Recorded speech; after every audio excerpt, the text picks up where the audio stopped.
এলাকায় 5,000 কোটির তিনি প্রকল্প করেছেন, তারপরও বিভিন্ন বুথে আইএসএফ বিজেপি এরা কেন লিড পাবে? যদি লিড পায় তা বন্ধ করতে হবে। হ্যাঁ, লুট করলেই লিড পাবে না, লুট যদি না হয় উনি লিড পাবেন না, ওনার বিরুদ্ধে ভোট হবে। কে দাঁড়িয়েছে বড় কথা নয়। আর ওনার মিটিংয়ে উনি আজকে 137 জনকে ডেকেছিলেন। মিটিংয়ে আমার লোক ছিল, আমি সব জানি। এনআইএ থেকে তলব করা হয়েছে মোট 137টা লোককে ডেকেছিল, অঞ্চল প্রেসিডেন্ট, ব্লক প্রেসিডেন্ট, কাউন্সিলর, মোট 137 জনের মিটিং হয়েছে। ওনার মিটিংয়ে আলপিন থেকে এলিফেন্ট আপনাদের শুনতে হবে না, আমার কাছ থেকে পেয়ে যাবেন। তৃণমূলের পক্ষ থেকে বলা হচ্ছে যে 28শে মার্চ এনআইএ এর মাধ্যমে পূর্ব মেদিনীপুরের বিভিন্ন তৃণমূল নেতাকে তলব করা হয়েছে। পূর্ব মেদিনীপুরে বিজেপি হারছে বুঝে এইভাবে এনআইএ নামিয়ে দেওয়া হচ্ছে, দাবি তৃণমূলের। না না, আপনাকে বলি, দেখুন, হাইকোর্টের হস্তক্ষেপে এখানে এনআইএ যে কেসগুলো নিয়েছে তার মধ্যে একটা হচ্ছে পশ্চিম ভাঙনবাড়ির কেস, খেজুরি। সেখানে তৃণমূল নেতারা গ্রেপ্তার আছেন, অনেকে বাইরে আছেন। এটা তো অনেক দিনের ওল্ড কেস। দ্বিতীয়ত হচ্ছে ওই আমাদের ভূপতিনগরের নাড়ুয়া বিলাতে যেখানে বিস্ফোরণ হয়েছিল, সেখানে হাইকোর্ট আপনার এনআইএ তদন্তের নির্দেশ দিয়েছিল। এটা প্রায় 8-10 মাস, 1 বছর হয়ে গেল ডাকাডাকি চলছে।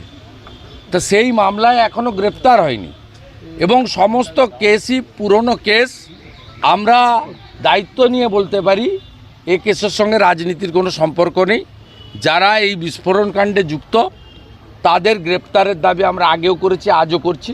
এবং কোনো কেসের অর্ডার সরাসরি ভারতবর্ষের স্বরাষ্ট্র দপ্তর দেয়নি, কলকাতা হাইকোর্টের উচ্চতর বেঞ্চ, ডিভিশন বেঞ্চ, তারা এই সমস্ত দিয়েছে।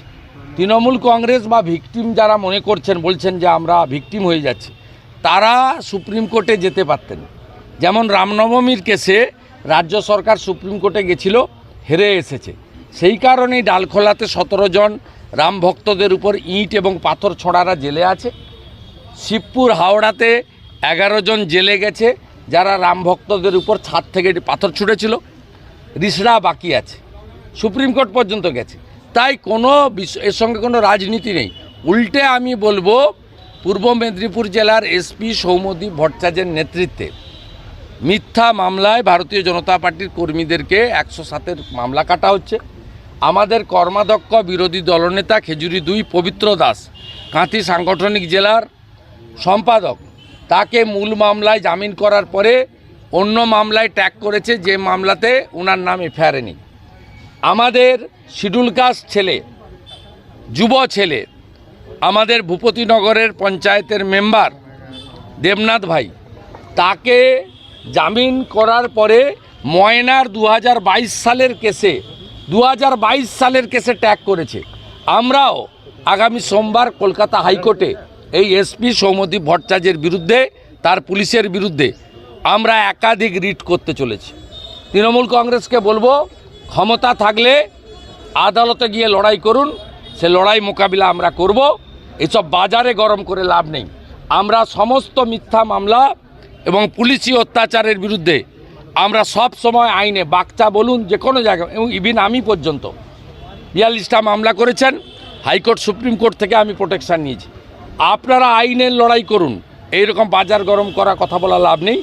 আর এই দুটো আসনে কত ভোটে হারবে সীমা পরিসীমা পাবেন না। 4 তারিখ বিকেলবেলা কথা হবে। আগামী 4 এপ্রিল ইডি দপ্তরে তলবের উত্তরে চিঠি লিখে বলছেন যে ভোট এলেই কেন এই পলিটিক্যাল ড্রামায় আমায় বারবার। আমি এই নিয়ে উত্তর দেবো না, এটা সাবজুডিস ম্যাটার, আমি অনগোয়িং ইনভেস্টিগেশনে উত্তর দেবো। ঠিক আছে, ঠিক আছে।